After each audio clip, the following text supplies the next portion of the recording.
अजितदादाचा निरोप आला म्हणून आम्ही देवगिरीवर गेलो आणि तिथे अजितदादा, प्रफुल्ल पटेल तटकरे बसले होते आणि 1 वाजता बोलवलं.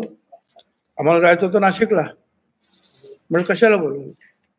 म्हणाले की आजच आम्ही 6 वाजता दिल्लीवरून आलो आणि दिल्लीला देशाचे गृहमंत्री अमित शहा यांच्या बरोबर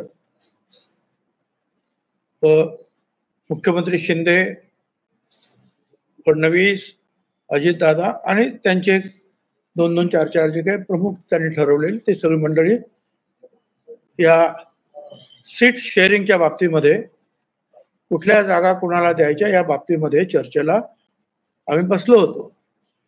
आणि त्यावेळेला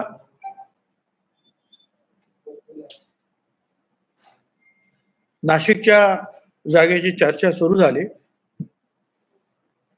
आणि अजितदादा म्हणाले की आम्ही सांगितलं की आमच्या आमदार आहेत खाली, आम्हाला ती सीट द्यावी. त्यांनी विचारलं की कोण आहे तुमचा उमेदवार? तर आम्ही सांगितलं त्यांना की माजी खासदार समीर भुजबळ उमेदवार असतील. तर त्यावेळेला त्यांनी सांगितलं अमित शहा नाही, तिथे छगन भुजबळ उभे राहतील. म्हणजे मी उभा राहणार? अरे पण मी सीट मागितली नाही. पण ते त्यांनी सांगितली.